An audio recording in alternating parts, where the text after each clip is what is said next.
What was it like when it switched? When it stopped being a hobby and you're like, oh, this is a job now? You know, was there ever a number on the way, because we're at well over 6 million now? Was there ever a number that was scary? Where you're like, wow, that's a lot of people.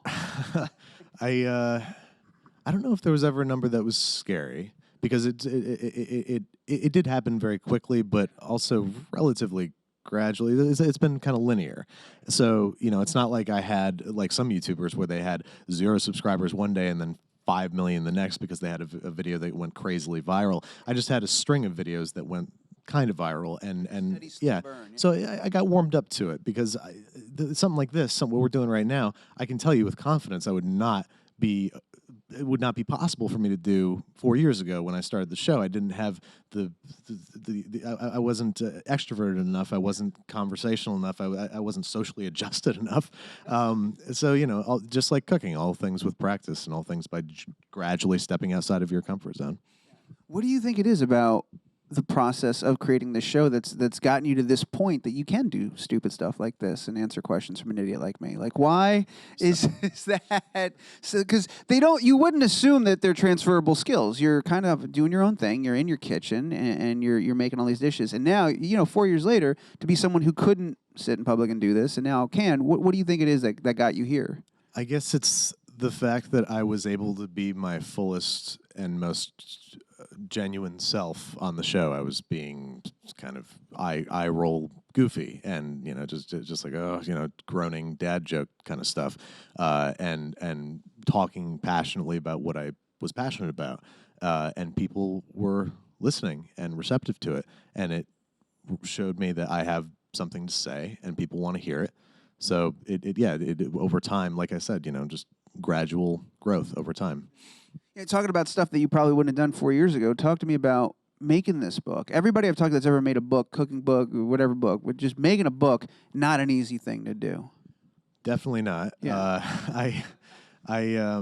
I had a lot of fun doing it, though. I mean, I also had an unfair advantage, which is that this is the first 100 recipes from the show. There you go. So 100 recipes kind of done. I just had to sort of watch the videos again and be like, oh, yeah, I did that, and write it down. Yeah, did you have like logs? You weren't like journaling the process outside of the videos, right? So that's it. So you literally had to go back, watch your stuff. What was good about it was that I got to go back and, you know, see what I did wrong, because I've learned a lot over the past 4 years, and so when I saw these recipes, I was able to be like, oh, why did I do that? That wouldn't make the steak brown properly or whatever, and I was able to do a little bit of revisionist history in my book. So the recipes have been tweaked a little bit since the show, but the spirit remains the same. What was it like first time you said like a whole stack of them all done, big old pile of books that you made? That was wild. Yeah. So I have a book that I did before this one, but it was more of a coffee table book. It was more of a conversation piece. It was The cover was really clever on that one. very Film clever. reel with the I'm not pizza even going to slides. take credit for that. That was the publisher's idea. It was good. It was good. It was good. And also the photography is a lot of fun. We worked to recreate the actual scenes from the movies without really showing faces, just making the vibe and color and decoration and all that stuff.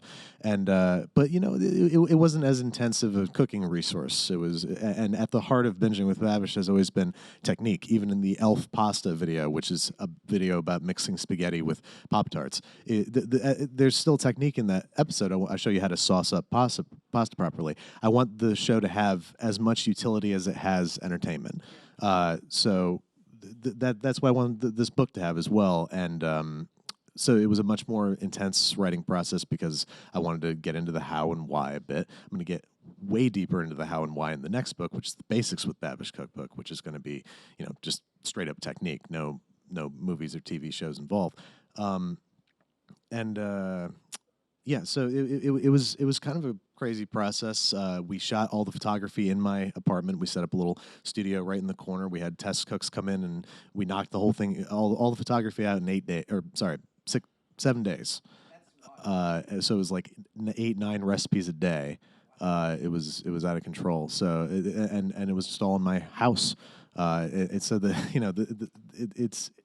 very unique thing that is appropriately born of its YouTube heritage. It's something that, yes, it was made with a major publisher, but we kind of bootstrapped it. We kind of made it all in my apartment, and it follows the spirit of the show in many ways.